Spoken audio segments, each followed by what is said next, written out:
Tous, bonjour à tous. On va faire aujourd'hui la continuation de notre étude pour les 30 jours briser les chaînes. On est rendu au jour 16 et au jour 16, nous avons le psaume 37. Alors, je vais commencer avec le premier verset et le 12e. Ne t'irrite pas contre les méchants, n'envie pas ceux qui font le mal, car ils sont fauchés aussi vite que l'herbe, et ils se flétrissent comme les garçons verts. On voit vraiment bien ici que Dieu nous demande de ne pas envier ceux qui semblent pas suivre le chemin de Dieu, car lorsqu'ils vont avoir un problème quelconque, ils n'auront pas les refuges que nous avons. Alors, quand le jour mauvais arrive, ils risquent de flétrir comme une fleur et ils ne pourront pas peut-être être capables de surmonter toute seule l'épreuve. En revanche, nous, qu'on a Jésus, on est accroché à lui. Alors, même s'il y a un événement difficile, au début, peut-être on le prend dans la chair, mais le Seigneur, il nous ramène toujours à lui pour que ça se passe tout mieux. Alors, il faut jamais envier, s'irriter contre les méchants qui prospèrent, contre les méchants qui semblent avoir tout ce qu'il a, tout ce qu'il a besoin, tout ce que le monde peut lui donner, la vanité. Mais nous avons mis notre confiance en Dieu. Le 3. Confie-toi en l'Éternel et pratique le bien. Et le pays pour demeure et la fidélité pour pâture. Fais de l'Éternel tes délices et il te donnera ce que ton cœur désire. Donc, vraiment, le Seigneur, il veut qu'on le considère dans notre vie, qu'on tient compte de ses préceptes, de ses conseils, comme un bon père. Il veut que tout aille mieux pour nous. Et voilà, ça c'est la récompense, la fidélité. Il dit, et le pays pour demeure et la fidélité pour pâture. Donc, avoir Dieu dans sa vie.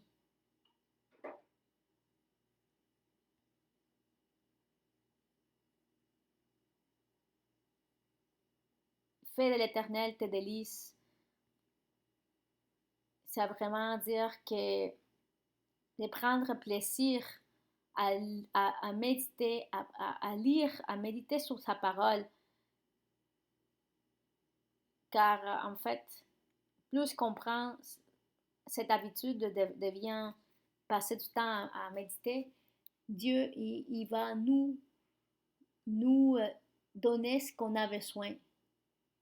Il va donner ce qu'on a besoin car on va déjà être prêt pour recevoir ces bénédictions. Recommande ton sort à l'Éternel. Mets en lui ta confiance et il agira. Il fera paraître ta justice comme la lumière et ton droit comme le soleil à son midi. Garde le silence devant l'Éternel et espère en lui. Ici, en fait, il dit de vraiment donner ton cœur, ta vie, ton destin, ton chemin à Dieu. Demande-lui de guider tes pas. Suis le chemin de justice du Seigneur vers la lumière, vers sa lumière. Et si on demeure dans la justice, dans son chemin, lorsqu'il y a des injustices, le Seigneur nous dit ici de garder silence devant l'Éternel, espère en lui.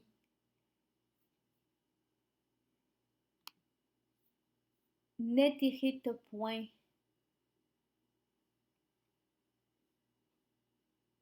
Contre celui qui réussit dans ses voies, contre l'homme qui vient à bout de ses mauvais desseins. Il ne faut jamais envier les autres. Nous avons notre part avec le Seigneur.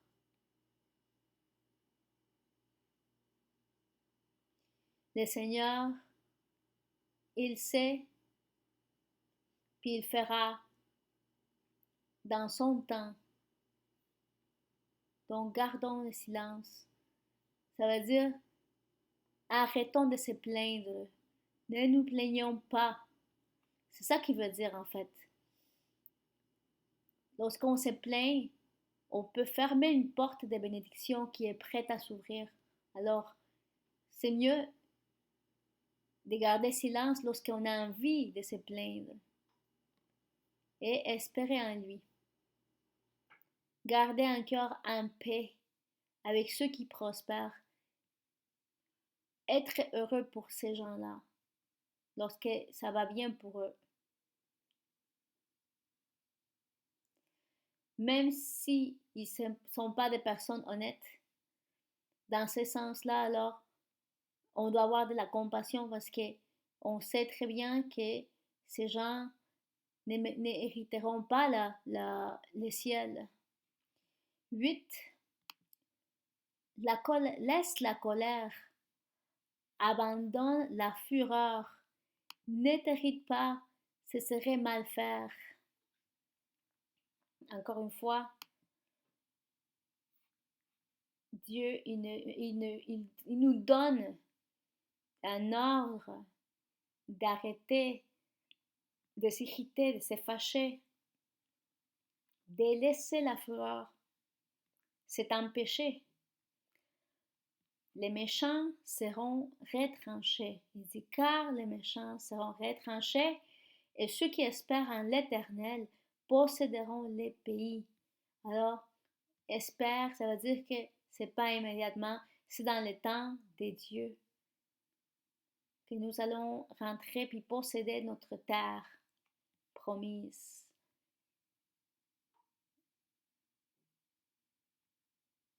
Encore un peu de temps et le méchant n'est plus. Tu regardes les lieux où il était et il a disparu. Les misérables possèdent les pays et ils jouissent abondamment de la paix. Les méchants forment des projets contre les justes et ils grincent des dents contre lui. Donc, clairement, un peu de temps, ça semble être un peu long, mais Dieu ne laisse pas les gens impunis. Tôt ou tard, les gens vont payer pour ces mauvaises œuvres. Toi, ici, ils disent qu'ils ont disparu à un moment donné. Ils peuvent maintenant posséder les pays, jouir abondamment de la paix, mais Dieu a le dernier mot. Il peut même menacer l'homme juste. Les seigneurs, les 13, se rient du méchant, car il voit que son jour arrive. Ça veut dire qu'il y a un jour, le jour mauvais qui va arriver. Les méchants tirent les glaives, ça veut dire la blessure, ils bandent leur arc pour faire tomber les malheureux et les indignes, pour égorger ceux dans la voie est droite.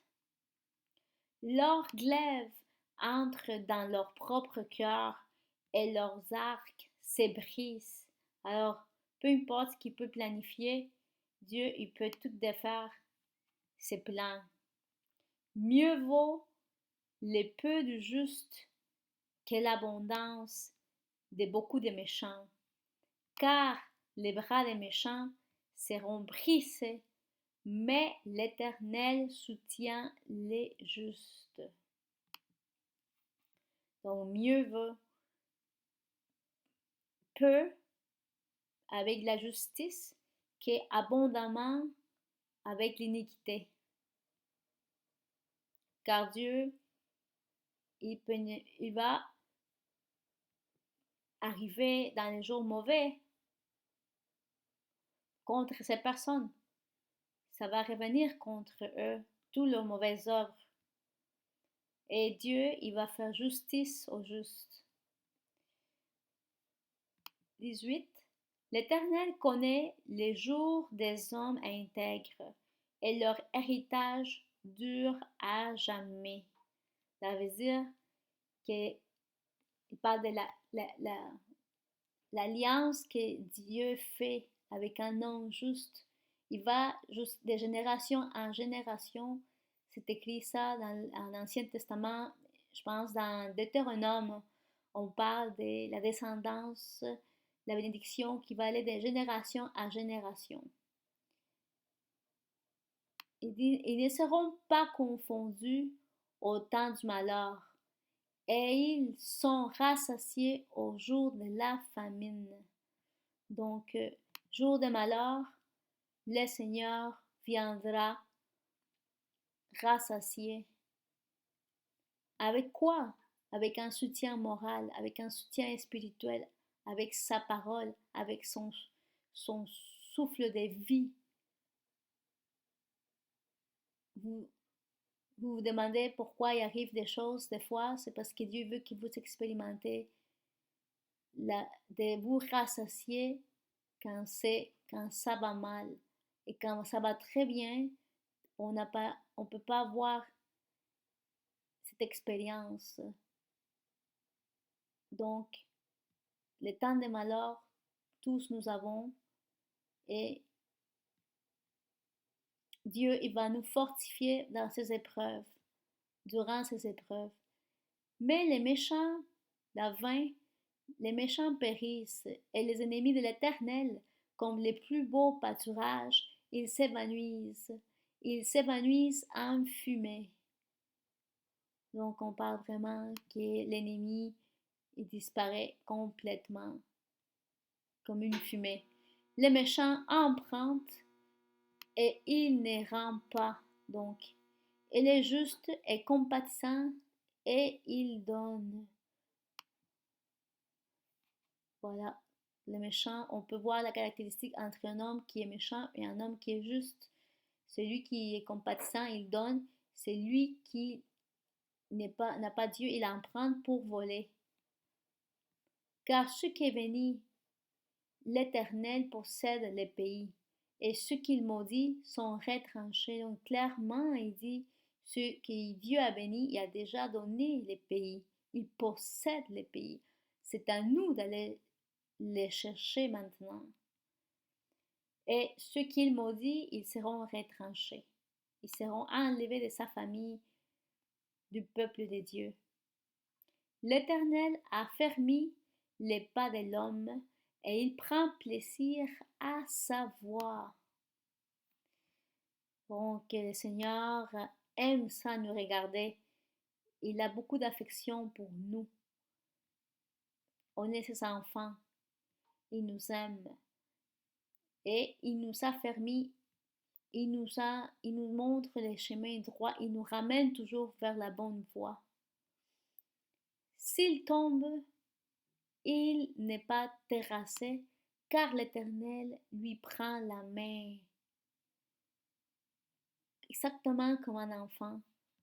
C'est un père qui tient la main de son enfant lorsqu'il marche, lorsqu'il apprend à marcher. Dieu, il nous tient de la main, par la main. S'il tombe, il n'est pas terrassé car Dieu lui prend la main. Il va toujours être là pour nous soulever. Ces anges de Dieu sont toujours autour de nous pour nous aider. 25. J'ai été jeune, j'ai vieilli, et je n'ai point vu les justes abandonnés, ni sa postérité mendiant son pain. Toujours il est compatissant et il prête, et sa postérité est bénie.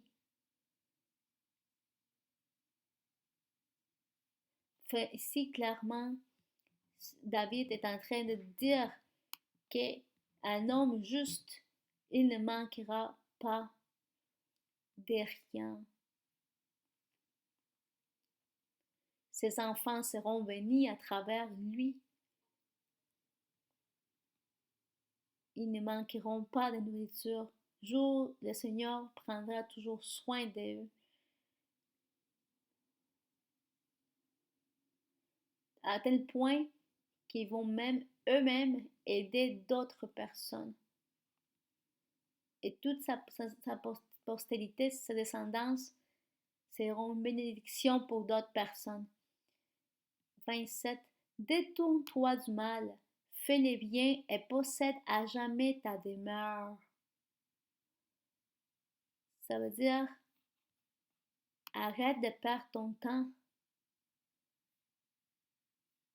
Va, empresse-toi et va récupérer ce qui est à toi.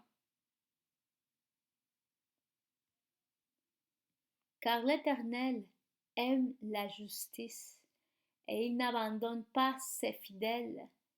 Ils sont toujours sous sa garde, mais la postérité des méchants est retranchée. Encore une fois, les justes posséderont les pays et ils y demeureront à jamais. Donc, la justice, le Seigneur, il est juste. Il n'abandonnera pas ceux qui ont mis la confiance en lui. Il a toujours des anges autour de nous.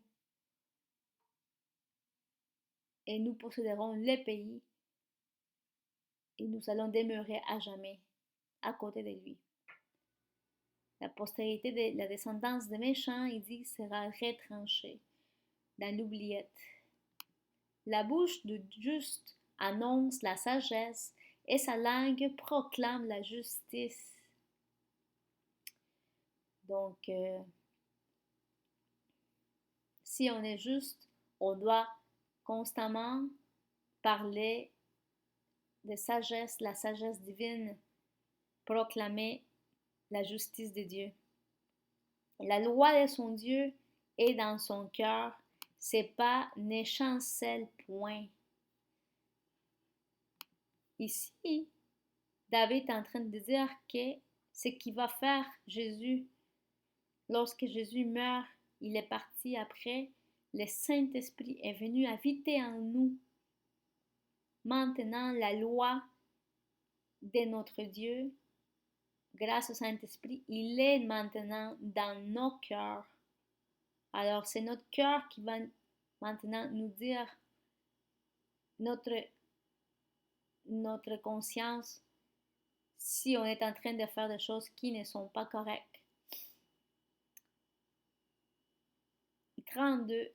Les méchants épient les justes et ils cherchent à le faire mourir. L'Éternel ne les laisse pas entre ses mains et il ne les condamne pas quand il est en jugement. Donc,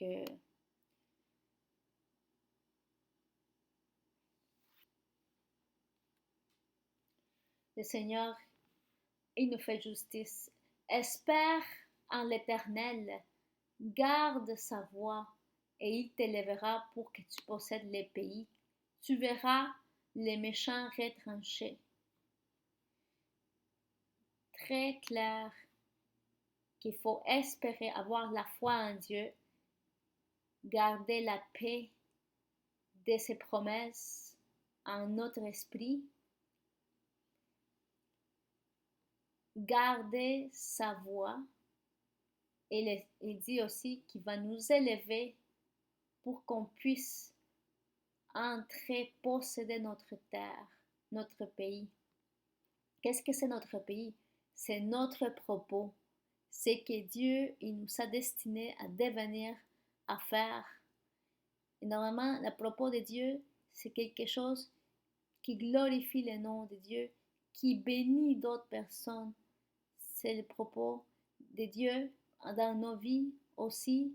Ce sont des choses qui semblent impossibles. C'est parce que ça vient de Dieu. C'est un rêve qui vient de Dieu. J'ai vu le méchant dans toute sa puissance. Il s'étendait comme un arbre verdoyant.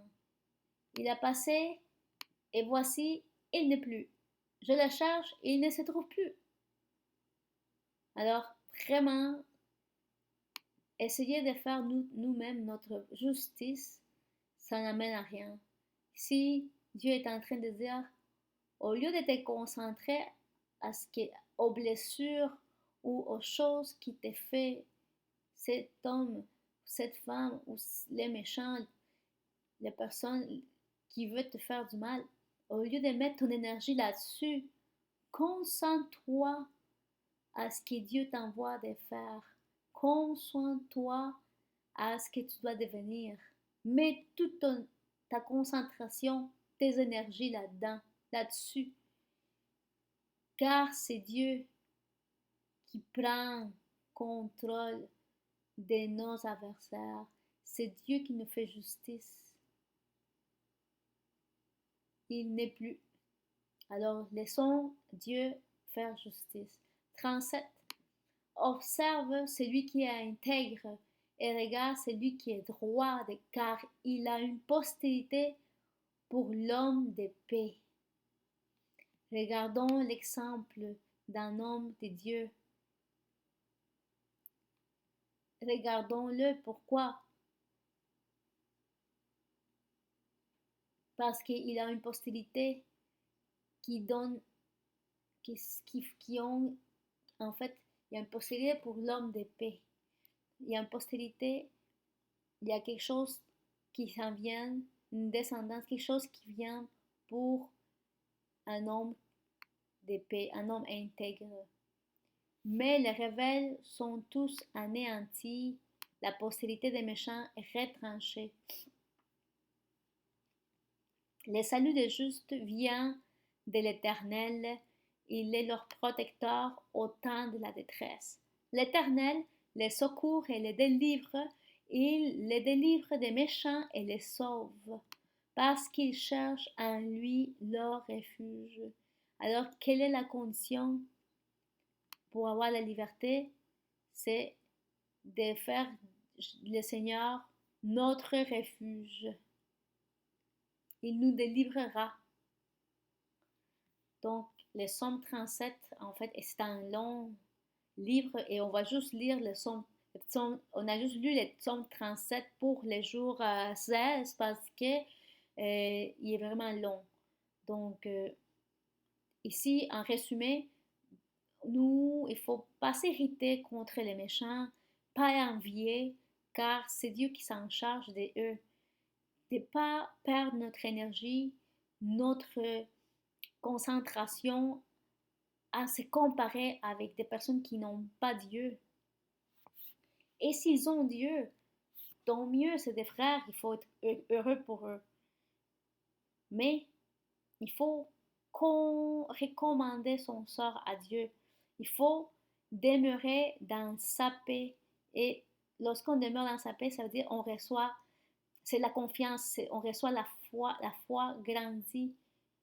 Il faut visualiser, croire de ce que Dieu a déclaré pour nous. Et c'est pas en fait par la foi que Dieu agit, c'est à travers de notre foi qui va nous donner notre droit. Il dit, ne te plains pas. C'est important de ne pas se plaindre, de garder silence, d'espérer, de ne pas se mettre en colère, de ne pas s'irriter contre les méchants, de ne pas les envier. Dieu agit dans son temps. C'est le temps de Dieu. Et Dieu nous sauvera contre les injustices. Il brisera leurs armes contre nous. Donc, ici, il dit, c'est mieux l'abondance que Dieu nous donne que l'abondance que les méchants ils ont. Car ils seront brisés. L'Éternel connaît nos jours et il connaît notre héritage qu'il est à tout jamais, car Dieu a fait une alliance pour notre postérité et nous ne serons point confondus dans les jours, au jour de malheur. Nous serons rassasiés par sa parole au jour de la famine. Dieu nous gardera. Si nous tombons, il nous prendra, il nous relèvera. Nous sommes bénis en lui. Encore une fois, il dit, détourne-toi du mal et possède à jamais ta demeure, fonce vers ta promesse. Ne perds pas ton temps à essayer de faire la justice. Laisse donc à Dieu. La bouche, de notre bouche, il doit juste sortir que de la sagesse et de la justice et de la bonté du Seigneur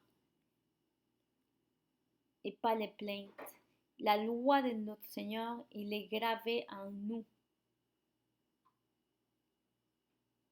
Il faut se garder sa voix pour que Dieu fasse ce qu'il doit faire. Observer ses principes pour demeurer dans la paix. C'est à peu près ça. Et puis, voilà pour les psaumes 37, jour 16. On va continuer demain avec le jour 17. Sur cela, je vous souhaite une bonne nuit et bonne continuation. Vous êtes en victoire. On avance tranquillement, déjà presque la moitié. Déjà plus que la moitié, je veux dire. On s'approche vers la fin, puis vous allez expérimenter vraiment des miracles dans votre vie. Donc, sur cela, bonne soirée et puis à demain.